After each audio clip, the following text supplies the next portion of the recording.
नमस्कार, मैं हूं मनोज मानस। वक्त हो चला है जनहित का और जनहित में आज हम बात कर रहे हैं वेंटिलेटर पर। वेंटिलेटर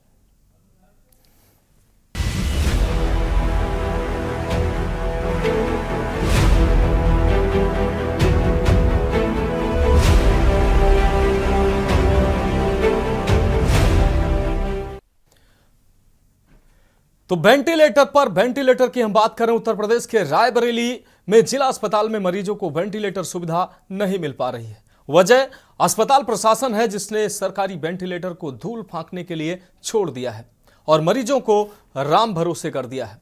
पीएम केयर्स फंड से जितने वेंटिलेटर रायबरेली में जिला अस्पताल को जनता के जीवन रक्षा के लिए दिए गए, उतने पॉइंट ही लगाकर चलाने की व्यवस्था सरकारी सिस्टम नहीं कर सका। वेंटिलेटर एक ऐसी मशीन जो किसी मरीज की सांस लेने में मदद करती है। ये फेफड़ों में ऑक्सीजन डालती है और कार्बन डाइऑक्साइड निकालती है, लेकिन उन्हीं मरीजों को उत्तर प्रदेश के रायबरेली में लंबे वक्त तक सांस लेने के लिए तरसाया जा रहा है।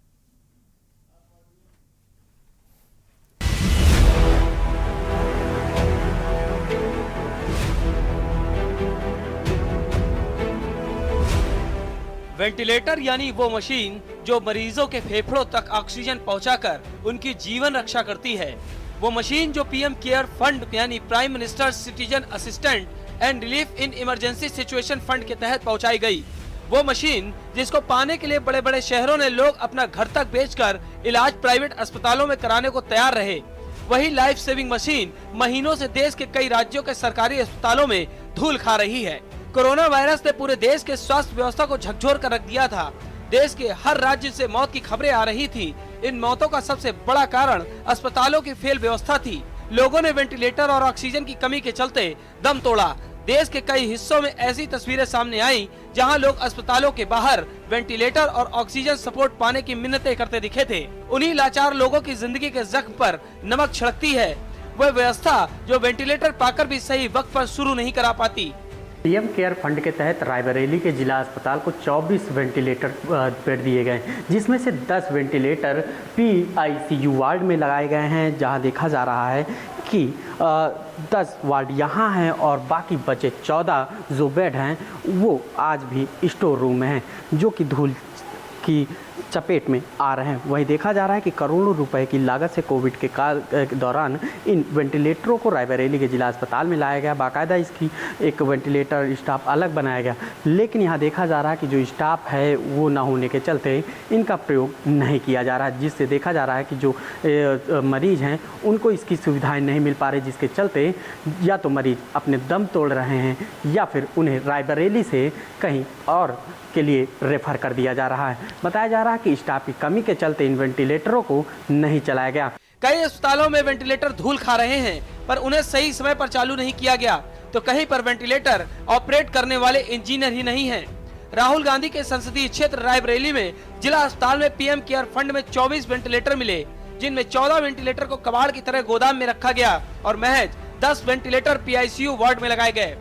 स्टाफ की कमी के चलते वेंटिलेटर का उपयोग नहीं हो पा रहा है। कोरोना काल में वेंटिलेटरों को अस्पताल प्रशासन को सुपुर्द किया गया था, लेकिन करोड़ों की लागत के वेंटिलेटर धूल फाक रहे हैं। राहुल गांधी की अध्यक्षता में दिशा की बैठक में सवाल उठाए गए थे। बैठक में मामला उठाने के बाद सीडीओ की रिपोर्ट मांगी थी। सीएमओ ने सीएमएस को रिपोर्ट देने के निर्देश दिए थे। वेंटिलेटर धूल फाक रहे हैं। सीरियस मरीजों को वेंटिलेटर का लाभ नहीं मिल रहा। रायबरेली के जिला अस्पताल में ये मामला है।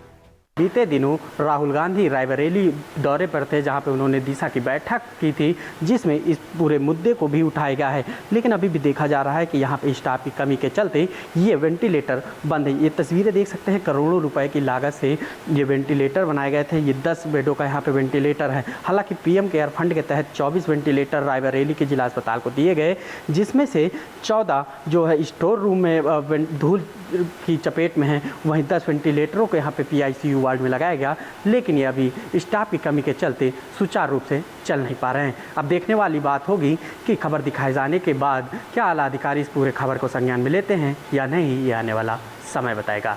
जनता ने जो पैसा देशवासियों की रक्षा के लिए दिया, उस पैसे से भेजा गया वेंटिलेटर अब स्थानीय स्तर पर फेल व्यवस्था की भेंट चढ़ गया है। वेंटिलेटर तो मौजूद हैं, मरीजों को उसका लाभ नहीं मिल पा रहा है। सवाल है, आखिर इसका जिम्मेदार कौन है? स्पेशल डेस्क के न्यूज इंडिया।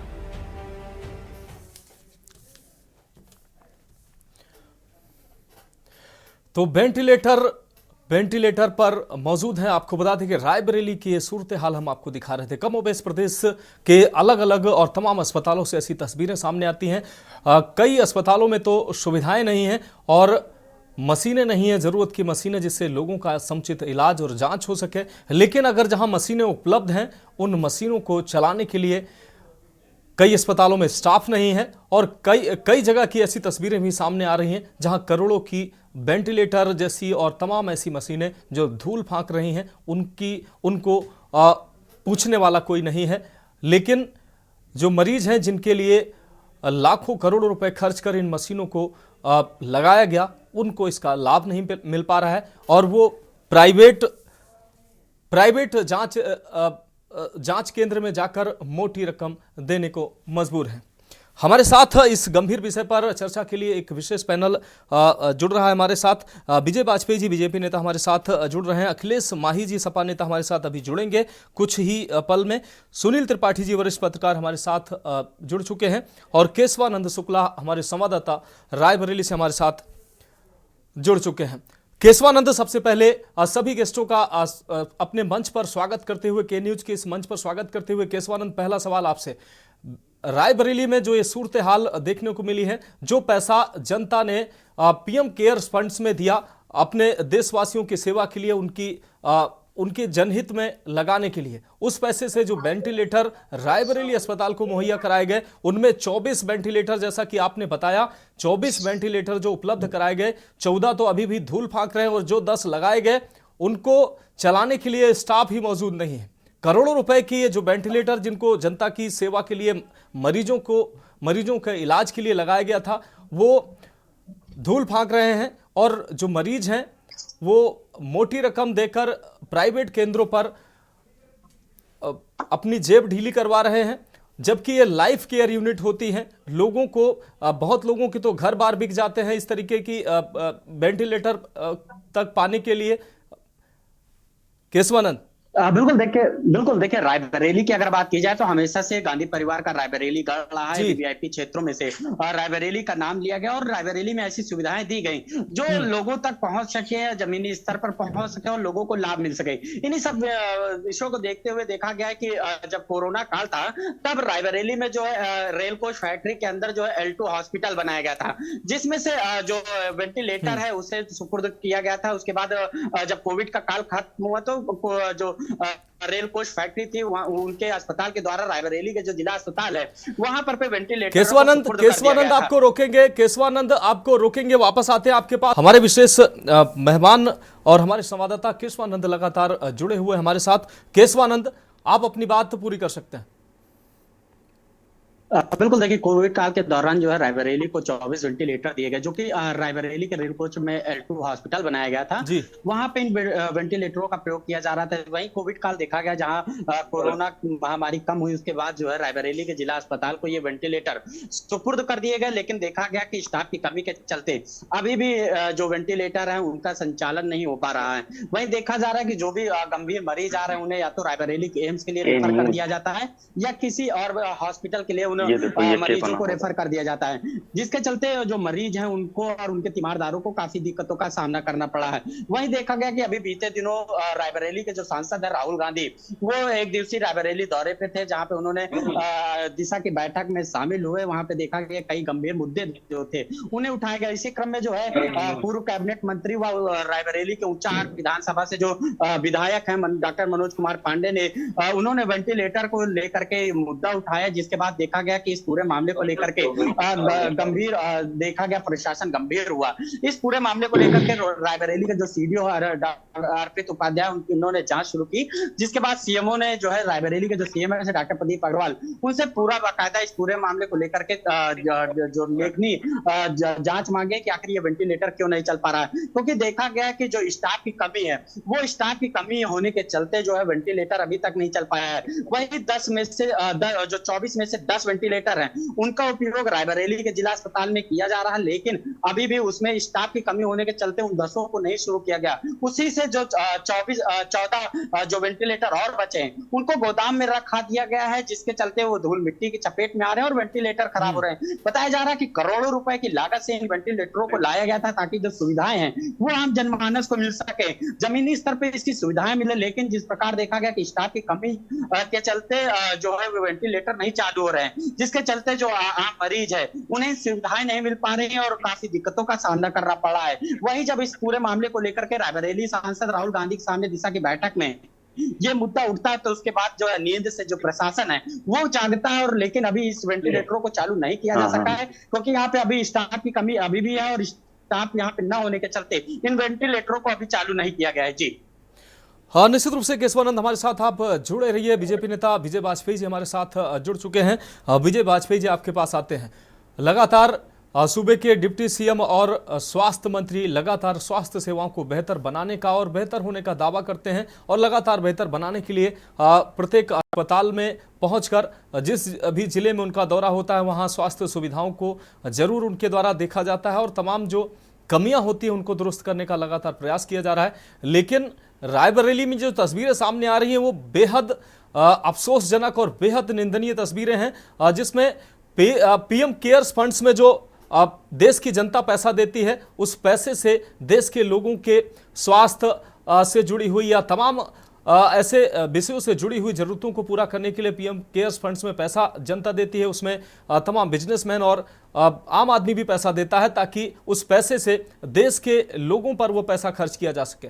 लेकिन उस पैसे, उस करोड़ों रुपए की लागत से पीएम केयर्स फंड्स के पैसे से 24 वेंटिलेटर रायबरेली अस्पताल को मिलते हैं और अभी भी वो धूल फांकते नजर आ रहे हैं। और जबकि जो लोग हैं जिनको जरूरत है वेंटिलेटर की, वो अपना घर जमीन बेचकर वो प्राइवेट अस्पतालों में जाते हैं और अपनी जेब ढीली करते हैं, उनको इसका कोई लाभ नहीं मिल पा रहा है। कैसी व्यवस्था है ये स्वास्थ्य की प्रदेश में, विजय वाजपेयी जी?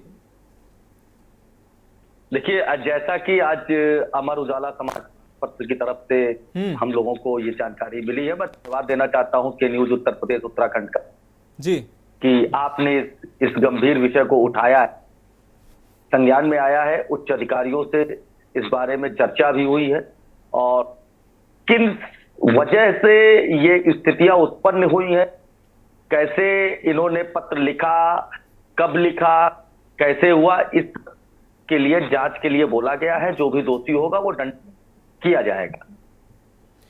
लेकिन विजय जी, लगातार ऐसी व्यवस्थाएं तमाम अस्पतालों में ऐसी शिकायतें सामने आती हैं और अगर प्रयासों की बात की जाए तो डिप्टी सीएम के प्रयास की हम सराहना जरूर करेंगे, लेकिन फिर भी ऐसी तस्वीरें सामने आती हैं। क्या ऐसी तस्वीरों पर नजर नहीं जाती?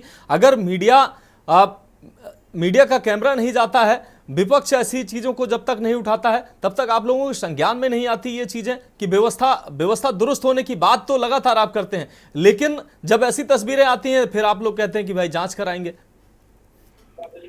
देखिए, हमारी सरकार स्वास्थ्य महकमे और स्वास्थ्य विभाग के प्रति कितना गंभीर है ये आज 2014 से 2024 में हम लोग आप समझ भी सकते हैं और समय समय पे देखा भी है।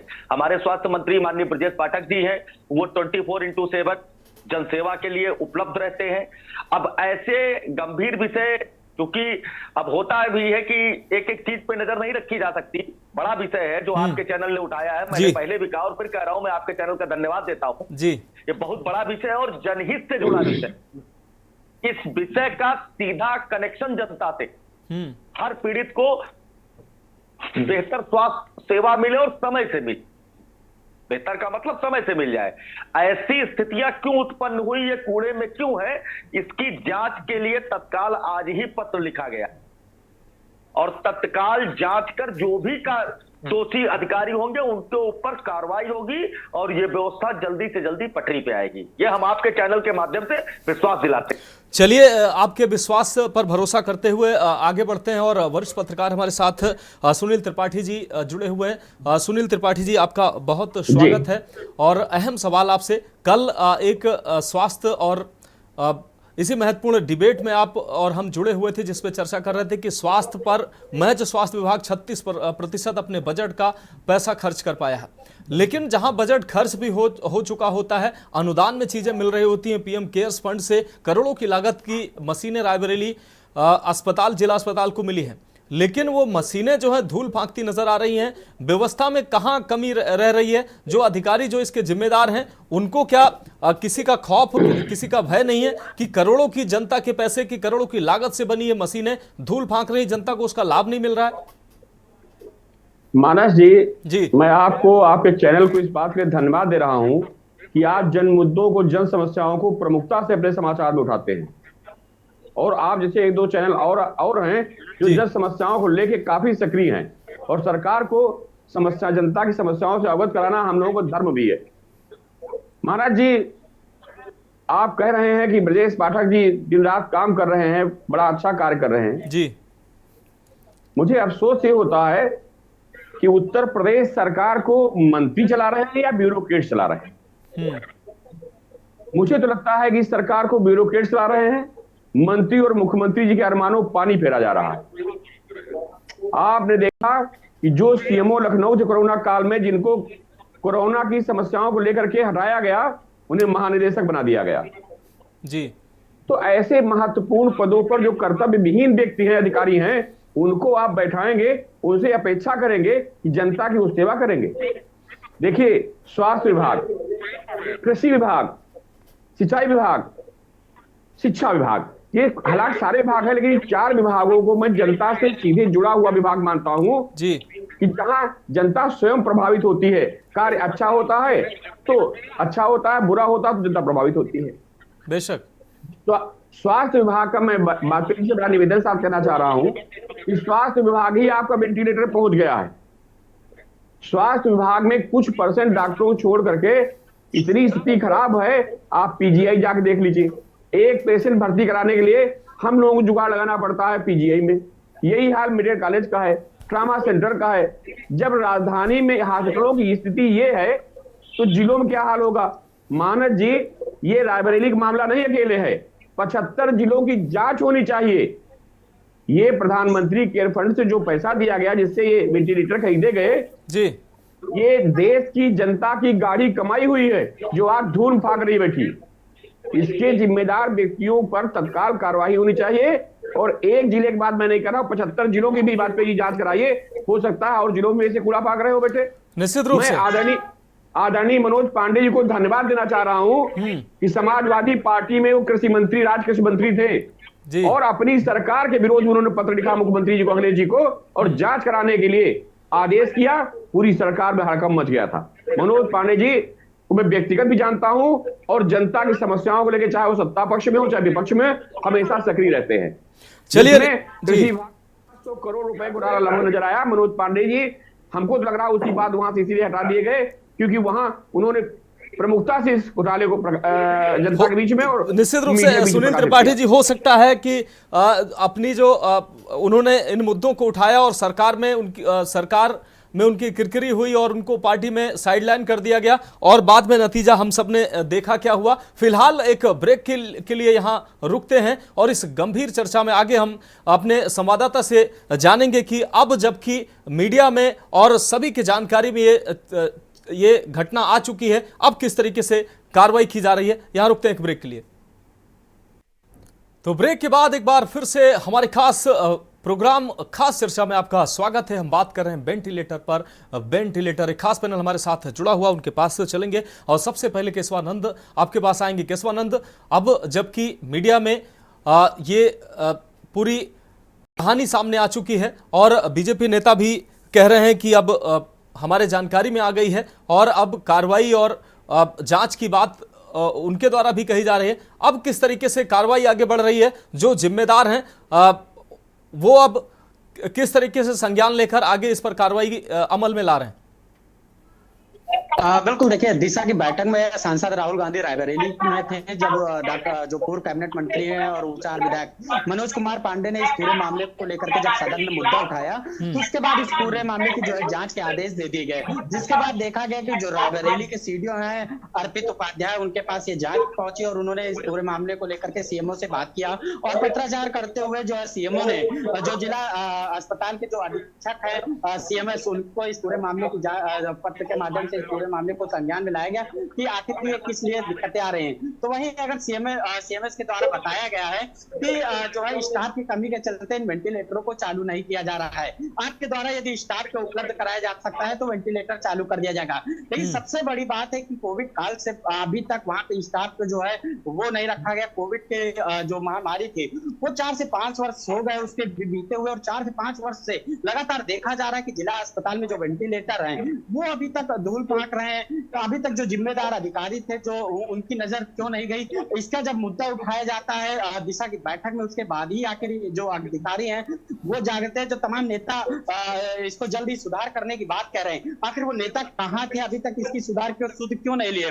जब इस पूरे मामले को लेकर के मीडिया इस खबर दिखाती तभी इस पूरे मामले को जल्द सुधार कराने की बात क्यों कही जा रही। अभी तक कहाँ थे वो अधिकारी, क्या इसकी इस ओर नजर नहीं गई, क्योंकि करोड़ों रुपए की लागत है, आम जनता की खून पसीने की कमाई उस वेंटिलेटर पे लगी, करोड़ों रुपए की लागत उसमें लगी, अभी तक आखिर अधिकारी क्यों नहीं उधर ध्यान दिए, ये कहाँ थे। लेकिन सबसे बड़ा सवाल है कि इस पे अधिकारी जो भी जिम्मेदार अधिकारी है उसके खिलाफ क्या कोई कार्यवाही की जाएगी या फिर इस पूरे मामले को पर लिपापोती करके इतिश्री कर दिया जाएगा, ये बड़ा सवाल है।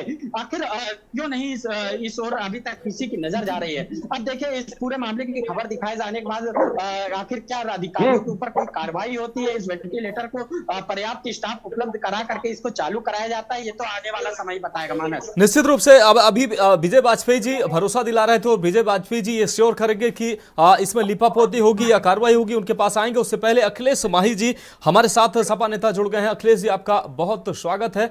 अखिलेश जी, रायबरेली की जो सूरत हाल है, 24 वेंटिलेटर पीएम केयर्स फंड से जनता की सेवा के लिए उन लोगों के लिए उपलब्ध कराए गए जिनको इनकी बहुत ज्यादा जरूरत होती है। लाखों रुपए की अपने जेब से ढीला करके लोग प्राइवेट अस्पतालों में, प्राइवेट जगहों पर जाते हैं और अपनी जेब ढीली करते हैं। लोगों को सहूलियत मिले इसके लिए पीएम केयर्स फंड से इन वेंटिलेटर को जिला अस्पताल रायबरेली को उपलब्ध कराया गया, लेकिन इन वेंटिलेटरों को चालू ही नहीं किया गया। अब तक साल, 1.5 साल, 2 साल हो गए, ये अभी धूल फांकते नजर आ रहे हैं।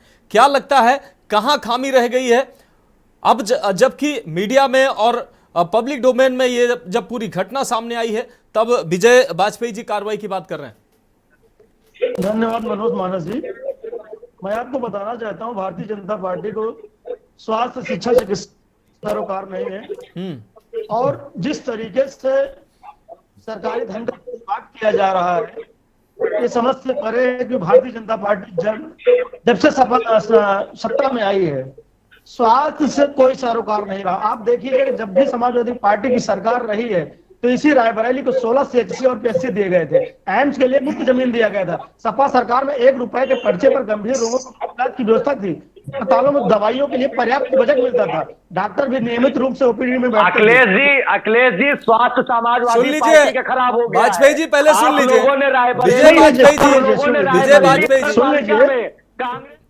विजय वाजपेयी जी, अब विपक्ष को भी सुन लीजिए, विपक्ष को भी, विजय वाजपेयी जी विपक्ष को भी सुन लीजिए। लोकसभा के चुनाव में आप कांग्रेस के साथ थे, आज रायबरेली की जो दुर्दशा है विजय जी अभी जवाब दे दीजिएगा। विजय जी अपनी बारी आने पर जवाब दीजिएगा। विजय जी अपनी बारी आने पर आप जवाब दीजिएगा। आप ऐसे बीच में मत टोकिए। विजय जी प्लीज आप बीच में ऐसे मत टोकिए। भाजपा सरकार बनते ही स्वास्थ्य क्षेत्र में अराजकता की स्थिति पैदा हो गई। विजय वाजपेयी जैसे लोगों की गरीब का इलाज कराना मुश्किल हो गया। अस्पतालों में भाजपा की सरकार में तुमको अपना कब्जा करने को नहीं मिल रहा है। तुम्हारी सरकार राज्यपाल को ये कहना पड़ रहा है। चलिए हम आप लोगों को रोकना चाहेंगे। डॉक्टर प्रदीप अग्रवाल सीएमएस रायबरेली जिला अस्पताल हमारे साथ जुड़ गए हैं। प्रदीप अग्रवाल जी, के न्यूज इंडिया के इस मंच पर आपका बहुत स्वागत है। एक गंभीर मुद्दे पर प्रदीप जी आज हम चर्चा लेकर बैठे हैं, जहां रायबरेली जिला अस्पताल में ये जो घटना सामने आई है कि 24 वेंटिलेटर पीएम केयर्स फंड से जिला अस्पताल को दिए गए मिले, लेकिन वो 24 जो पीएम केयर्स फंड से ये वेंटिलेटर मिले वो आज भी धूल फांकते नजर आ रहे हैं। 14 जो वेंटिलेटर थे वो धूल फांकते नजर आ रहे हैं, जबकि 10 को लगाया गया, लेकिन स्टाफ ना होने का बताया जा रहा है। स्टाफ की कमी होने की वजह से वो अभी तक चालू नहीं किए जा सके। कहां लापरवाही हुई है? इतने बड़ी रकम, करोड़ों की लागत से ये जो वेंटिलेटर उपलब्ध कराए गए जनता की सेवा के लिए, लेकिन जनता को उसका लाभ नहीं मिल पा रहा है। अग्रवाल जी, प्रदीप जी, क्या आप हमें सुन पा रहे हैं?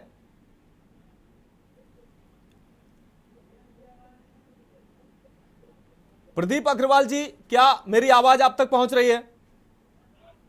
तो शायद संपर्क टूट गया है प्रदीप अग्रवाल जी से हमारा, और कोशिश करेंगे कि दोबारा उनसे जुड़ें और वो अपनी बात रखें कि आखिर इसका जिम्मेदार कौन था, कमियां कहां रह गई थी। अखिलेश माही जी, आप अपनी बात कंप्लीट कर सकते हैं। देखिए, कमियां रह गई है भाजपा के लोगों में। जिस तरीके से भाजपाइयों ने सरकारी धन का बंदरबाट किया है और वसूली किया है। इन्हीं के भाजपा के नेता संतोष पांडे रंगदारी मांगते थे और एक डॉक्टर ने उनके खिलाफ मुकदमा लिखाया था और जेल भी गए, आज बेल पर बाहर हैं। वो आए दिन धरना दिया करते हैं कि हमारी मेडिकल की दुकानें जो है दवा लिखी जाए। यही विजय वाजपेयी जी लोग जैसे लोग वहां पर लूट का अड्डा बनाए हुए, इनको गरीबों से कोई सरोकार नहीं है। खुद राज्यपाल पिछले दिनों में प्रदेश के अखिलेश जी व्यक्तिगत मत होइए। अखिलेश जी व्यक्तिगत आरोप नहीं, अखिलेश जी व्यक्तिगत आरोप नहीं। अगर आपके पास कोई सबूत नहीं है तो व्यक्तिगत आरोप मत लगाइए। बरेली में भारतीय जनता पार्टी ने जो आपसे सवाल किया जा रहा है उसका जवाब दीजिए। कितने बेड आपने बढ़ाए, कितने अस्पताल आपने दिए, कितने आईएम से 950 जेल में आपने सबसे बड़ी समस्या सरकार ने काटकर आपका व्यापार बंद हो चुका है। आप मुझसे क्या बात करेंगे? स्वास्थ्य शिक्षा की इन समाजवादी हमेशा स्वास्थ्य के पक्षधर रही है। नेताजी का नारा रहा है, तुम्हारी पार्टी का राष्ट्रीय अध्यक्ष स्वयं बेल पे है। आपकी पार्टी का राष्ट्रीय अध्यक्ष स्वयं बेल पे है। दवा पढ़ाए मुक्ति और सस्ती, लेकिन आज गरीब जिस तरीके से आप जैसे अखिलेश जी,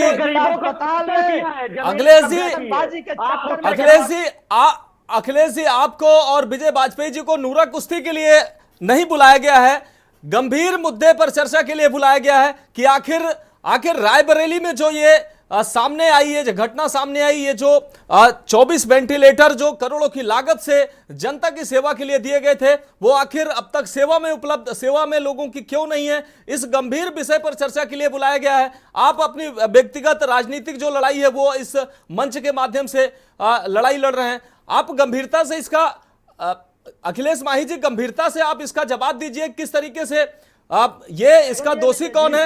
आप अपनी भूमिका कैसे निभाएंगे विपक्ष होने के नाते? मीडिया ने अपना काम किया, आप विपक्ष होने के नाते आप अपनी जिम्मेदारी कैसे निभाएंगे?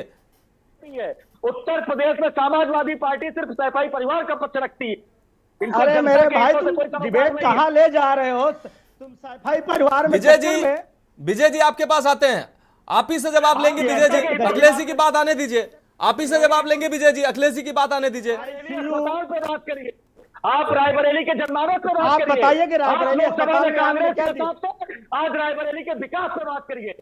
आप मुंह चुरा के नहीं बात सकते। रायबरेली को एक मिनट मानस, एक मिनट रोक लीजिए।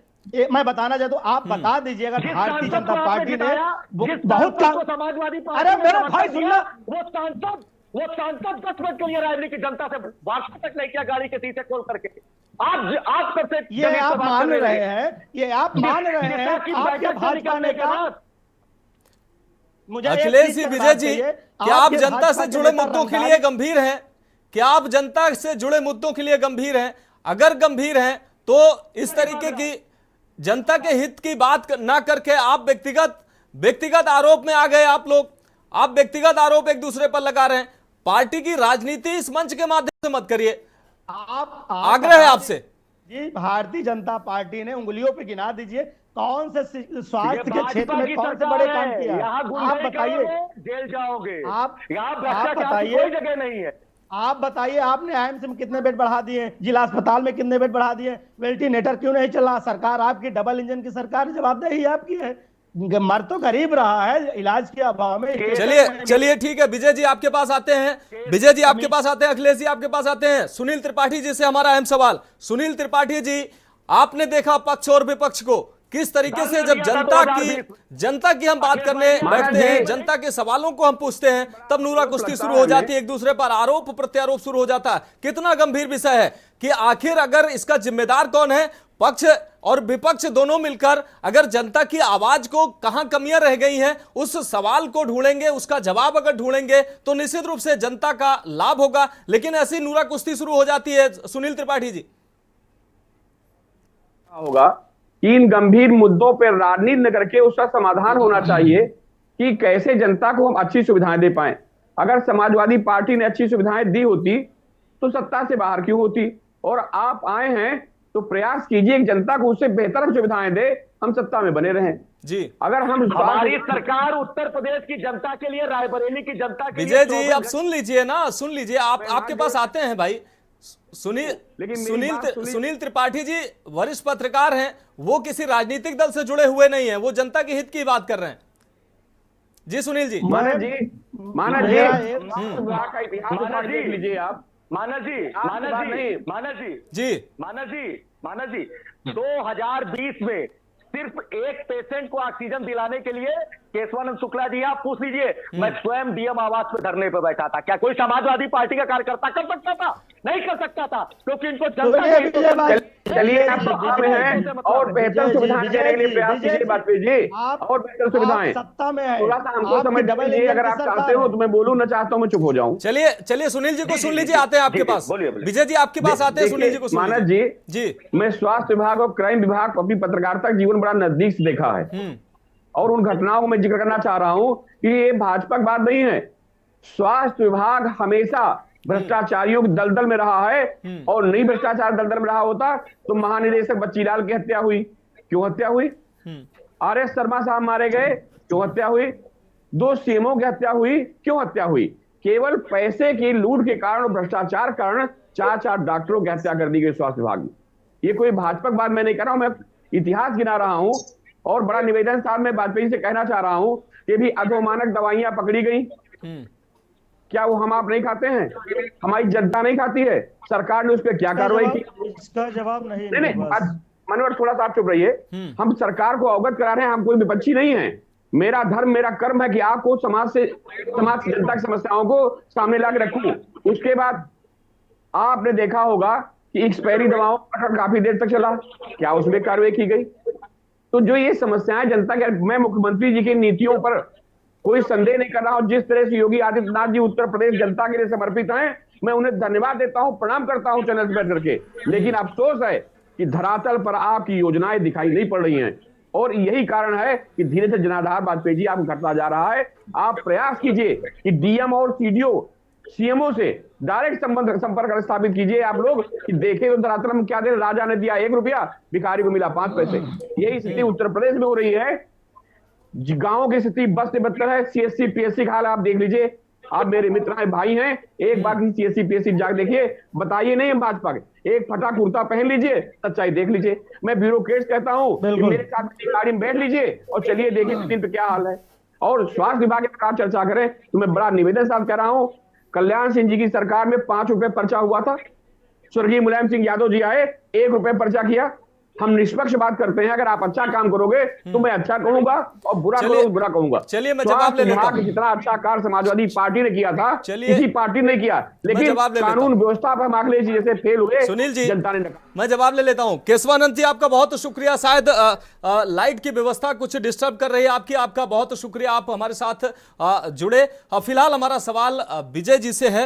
विजय जी, सुनील जी को आपने सुना, सुनील जी ने अभी साफ तौर पर आरोप भी लगाया कि कोरोना काल में जिसको निलंबित किया गया था, जिस पर तमाम सवाल उठाए गए थे, उसका आपने महिमा मंडन कर उसको निदेशक बना दिया। तो कहीं ना कहीं इस तरीके के जब कार्रवाइयां जब नहीं होंगी और लोगों को जब महिमा मंडन किया जाएगा तो फिर सुधार कहां से आएगा? उनको तो प्रोत्साहन मिलेगा। देना चाहता हूं मैं सुनील भाई साहब का जी, मैं उनको बहुत बहुत धन्यवाद देना चाहता हूं और मैं सबसे विशेष धन्यवाद आपका है और के न्यूज का है जी कि आपने इस गंभीर विषय को उठाया है और इस गंभीर विषय पे उतनी ही गंभीरता से जांच होकर दोषी अधिकारियों पे कार्रवाई होगी। और मैं व्यक्तिगत तौर पे आपको भी फोन करके और विजय जी माफी के साथ आपको रोकना चाहेंगे। प्रदीप अग्रवाल जी जिला अस्पताल सीएमएस रायबरेली हमारे साथ जुड़ गए हैं, उनसे सवाल ले लेते हैं, उसके बाद हम आपके पास विजय जी आते हैं। प्रदीप अग्रवाल जी, के न्यूज के मंच पर आपका स्वागत है। गंभीर विषय पर आज हम चर्चा लेकर बैठे हैं। रायबरेली जिला अस्पताल को 24 वेंटिलेटर पीएम केयर्स फंड के माध्यम से मिले थे, जो जनता की सेवा के लिए, मरीजों की सहूलियत के लिए उपलब्ध कराए गए थे। लेकिन 24 ये जो वेंटिलेटर मिले थे वो सेवा में ही नहीं है, उनको चालू ही नहीं किया गया। 14 तो अभी भी धूल फांक रहे हैं और जो 10 वेंटिलेटर उनको इंस्टॉल किया गया वो भी बताया जा रहा है कि स्टाफ ना होने की वजह से वो चालू नहीं है। तो कहां लापरवाहियां हुई हैं? करोड़ों की इन मशीनों का जो मशीनें हैं उनका लाभ जनता को नहीं मिल पा रहा है। प्रदीप जी, शायद प्रदीप जी जवाब नहीं देना चाहते हैं या उनके पास इसका जवाब नहीं है, इसलिए प्रदीप जी हमारे साथ फोन लाइन पर आते तो हैं लेकिन उसका जवाब नहीं है उनके पास, इसलिए वो फोन काट कर इतिश्री कर लेते हैं। खैर, यही व्यवस्था है। विजय जी, आपने देखा 2 बार हमने सीएमएस को जोड़ने का प्रयास किया कि उनका पक्ष जान लिया जाए कि आखिर दिक्कतें कहां हैं। हो सकता है स्टाफ की कमी है या और कोई जो भी कारण हो, लेकिन देखा आपने 2 बार प्रदीप अग्रवाल जी को जोड़ने का प्रयास किया गया लेकिन उनके पास जवाब नहीं है और वो फोन काटकर निकलते बने हैं। विजय जी, आप अपनी बात रखिए। गंभीर विषय है फिलहाल, अब उस पे हमें बोलना नहीं है जी। हमने आपसे पहले ही कहा कि ये गंभीर विषय है, जनहित से जुड़ा विषय है, जनता के स्वास्थ्य से जुड़ा विषय है। इसकी अति गंभीरता से जांच होगी, निष्पक्षता से जांच होगी। मैं आपके चैनल के माध्यम से आश्वस्त करना चाहता हूं, दोषी अधिकारी दंडित किए जाएंगे और अस्पताल की बेहतर स्वास्थ्य व्यवस्थाएं जल्द से ही जल्द बहाल होंगी, ऐसा मैं आपके चैनल के माध्यम से विश्वास दिलाता हूं। निश्चित रूप से अगर विजय वाजपेयी जी हम इस मुद्दे को लेकर बैठे हैं तो जनता के हित में जो चीजें हो सकती हैं, जनता से जुड़ा हुआ मुद्दा लेकर हम बैठे हैं। इसमें अगर इस तरीके के मुद्दे जो उठते हैं वो आपके सरकार की मंशा पर सवाल नहीं है, लेकिन व्यवस्था में कहां सुधार की जरूरत है या व्यवस्था में लूज फाल कहां पे है, और जो इस तरीके के नकारा लोग जो जिम्मेदार हैं, जो सरकार की मंशा अनुरूप कार्य नहीं कर रहे हैं। सरकार का काम था, उसने भारी भरकम 24 मशीनें, 24 वेंटिलेटर, बड़ी संख्या होती है, उनको अस्पताल को मुहैया करा दिया। अब अस्पताल में जो जिले में जो सीएमओ हैं, सीएमएस हैं अस्पताल के, उनकी जिम्मेदारी है इस व्यवस्था को लागू करना कि जो मशीनें हैं सुचारू रूप से चलें, जनता को उसका लाभ मिले। लेकिन ये अधिकारी नाकारापन कर रहे हैं तो इसके लिए जवाब नहीं मांगा जाएगा, आपकी सरकार को इसमें घेरा जाएगा। जनता है, जनता की नाराजगी आपके सरकार से होगी। तो हमारा जो हम सवाल उठा रहे हैं, तो सरकार से की आवाज, जो जनता की आवाज हम सरकार तक पहुंचा रहे हैं, उसमें आपकी सरकार की ही भलाई कर रहे हैं भाई। नहीं, इसके लिए मैं आपका धन्यवाद अब हमने पहले भी दे दिया है और अब भी धन्यवाद दे रहा हूं कि आपने हमारे जनपद के गंभीर विषय को उठाया है, जो जनता के स्वास्थ्य से जुड़ा मामला है जी। इसके लिए मानस जी आपका व्यक्तिगत तौर पे धन्यवाद है, केशवानंद शुक्ला जी का धन्यवाद और के न्यूज का धन्यवाद। चलिए ठीक है विजय जी, सुनील त्रिपाठी जी से एक इसी से जुड़ा अहम सवाल। सुनील त्रिपाठी जी, अभी लगातार कल भी हम इस विषय पर स्वास्थ्य और तमाम ऐसे जनता से जुड़े मुद्दों को लेकर लगातार हम आते हैं कि जनता से जो जुड़े विषय हैं उनके हम माध्यम बने और आप जैसे विद्वान लोगों को, पार्टी के प्रवक्ताओं को जोड़ते हैं ताकि जनता की जो आवाज है वो जिम्मेदारों तक पहुंच सके, सरकार तक पहुंच सके। ऐसे जो इस तरह की जो घटनाएं होती हैं उसके पीछे कहां, आपको क्या लगता है, जो कल भी आप कह रहे थे कि अधिकारियों का नकारापन कहीं ना कहीं इसके प्रति जिम्मेदार है, और आपने साफ तौर पर आरोप भी लगाए थे कि सरकार चला कौन रहा है। क्या लगता है आपको, सरकार लाल फीताशाही सरकार को बदनाम कर रही है? देखिए मानस जी, इस सरकार को ऐसे लोग चला रहे हैं जो पर्दा डाल के जनता के बीच से निकलते हैं कि उनका कोई चेहरा भी नहीं देख पाए जी।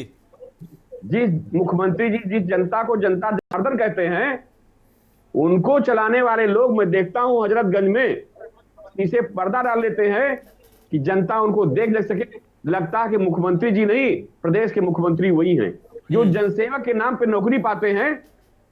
उनसे पूछिए जनता से कैसा व्यवहार कर रहे हैं। जनता को कीड़े मकोड़े समझते हैं लोग और जानते हैं कि मेरा बाल बाका होने वाला नहीं है। अभी अमित मोहन प्रसाद जी के बारे में आपने भी सुना होगा, कृषि विभाग में रहे, करोड़ों घोटाला किए। अगर कोई मांगे साक्ष्य तो मैं सरकार को साक्ष्य देने तैयार हूं। अमित मोहन जी ने क्या किया कृषि विभाग में, फिर उनको स्वास्थ्य विभाग दे दिया गया। स्वास्थ्य विभाग में क्या हुआ, आदरणीय पाठक जी का और उनका विवाद पूरी मीडिया में चर्चा विषय बना रहा, लेकिन अमित मोहन जी के खिलाफ कोई कार्रवाई नहीं हुई।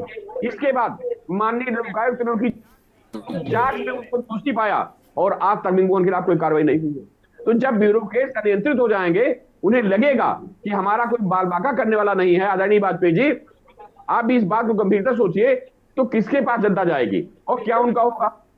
माननीय मुख्यमंत्री जी ने कहा था कि ब्यूरोक्रेट्स अपनी संपत्ति ब्यौरा देंगे।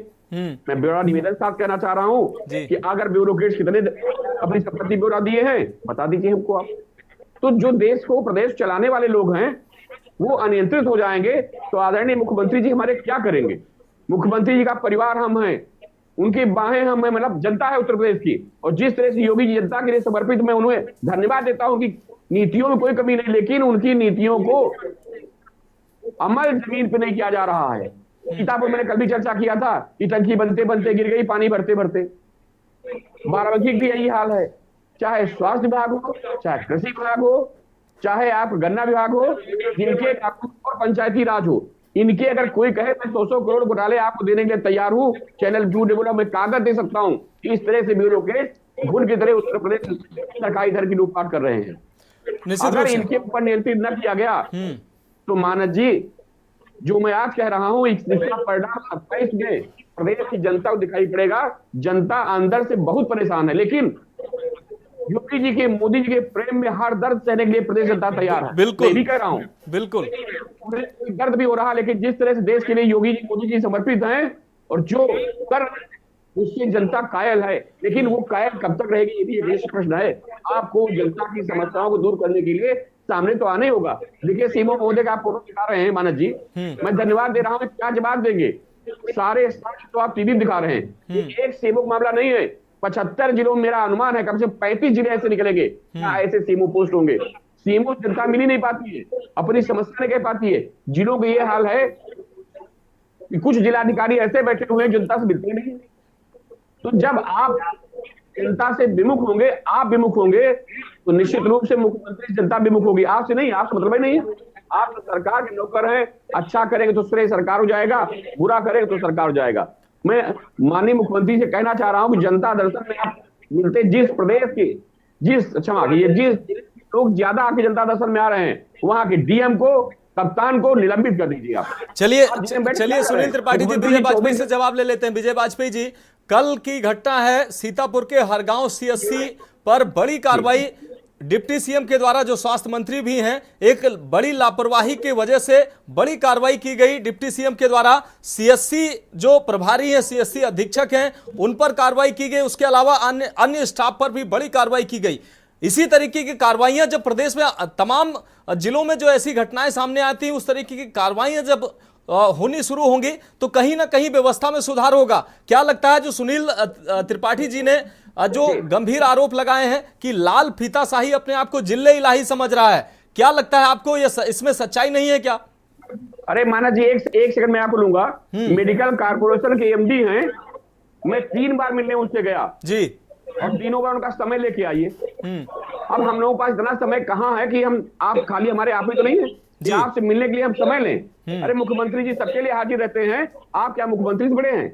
इस प्रदेश को ब्यूरोक्रेट्स ने एकदम बर्बाद कर दिया। चंद ब्यूरोक्रेट्स, वो चंद ब्यूरोक्रेट्स हर सरकार में हावी रहे। अखिलेश जी की सरकार को बर्बाद कर, मैं नाम गिना दूं, मायावती जी की सरकार को बर्बाद करने वाले 4-5 लोग ऐसे रहे कि सरकार खा गए। इस सरकार में भी सारे लोग नहीं है, 4-5 ऐसे ब्यूरोक्रेट्स बैठ गए हैं जो सरकार को ऐसा पलीता लगा रहे हैं और मुख्यमंत्री जी के आंखों में पट्टियां बांध दिया कि उनके कुकर में दिखाई ना पड़े। मैं आपसे प्रकाश जी का नाम ले रहा हूं, फूल के नाम ले रहा हूं। अभी जांच हुई, कोई कार्रवाई के ऊपर नहीं हो रही।